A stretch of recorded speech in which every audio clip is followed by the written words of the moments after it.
سلام دوستان، خوش اومدید به دنیای اسرارآمیز کتاب ها. امروز میخوایم درباره یک کتاب فانتزی بسیار جذاب و متفاوتی به اسم سلطان ماه صحبت کنیم. این کتاب نوشته سالادین احمد، یک نویسنده آمریکایی با ریشه های عربی و مسلمانه و یه داستان فانتزی با حال و هوای خاورمیانه‌ای رو به نمایش میذاره. داستان کتاب از جایی شروع میشه که ما با شخصیت اصلی عبدالله مقصود آشنا میشیم. یه شکارچی غول قدیمی که تمام عمرش رو صرف تعقیب و شکار موجودات افسانه‌ای کرده و حالا در آستانه بازنشستگیه. اما وقتی یک جادوگر تاریک و مرموز به دنیای اون وارد میشه، هیچ چیز مثل قبل نمیشه. عبدالله همراه با دستیار وفادارش وارد دنیای جدیدی میشه که پر از جادو، مبارزات سیاسی و البته هیولاهای ترسناکه. داستان این کتاب رو که میخونید میبینید که برخلاف خیلی از داستانهای فانتزی که توی اروپا یا دنیای غرب اتفاق میافتن، اینجا همه چیز تحت تاثیر فرهنگ خاورمیانه است.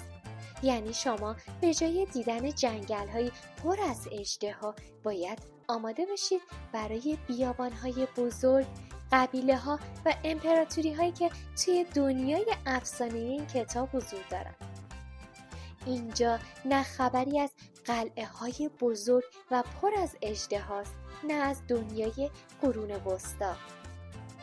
اینجا همه چیز شبیه به ایران باستان یا دنیای خاورمیانه قرار داره.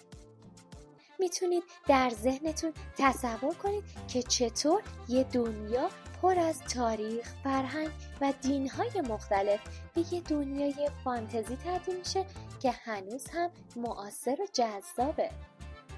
شخصیت‌های اصلی کتاب یعنی عبدالله مقصود و دستیارش مهرشاد رابطه خیلی جالبی با هم دارن. عبدالله از یه طرف داره به دوران پیری خودش نزدیک میشه و میخواد بازنشسته بشه، اما مهرشاد که یه جوون پر انرژی و پر از امید و شور زندگی به طور کامل برعکس عبدالله میتونه با دنیا روبرو بشه. این تضاد در بین شخصیت‌ها داستان رو خیلی جذاب‌تر میکنه. این کتاب علاوه بر اینکه یه داستان فانتزی معمولیه، خیلی به مشکلات اجتماعی، سیاسی و انسانی هم میپردازه. نه تنها از جادو و هیولا حرف میزنه، بلکه روابط انسانی، وفاداری و فداکاری رو هم خیلی جالب بررسی میکنه. این چیزی بود که من رو به خودش جذب کرد. در نهایت اگر از داستان‌های فانتزی با تم‌های جدید و فرهنگ متفاوت خوشتون میاد، این کتاب حتما گزینه خوبی برای شماست.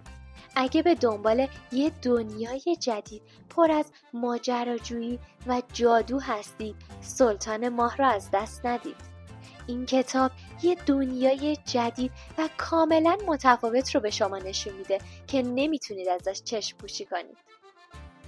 خب دوستان، خیلی ممنون که این ویدیو رو تماشا کردید. امیدوارم که ازش لذت برده باشید. اگه دوست داشتید حتما کانال منو سابسکرایب کنید و نظراتتون رو برای من بنویسید.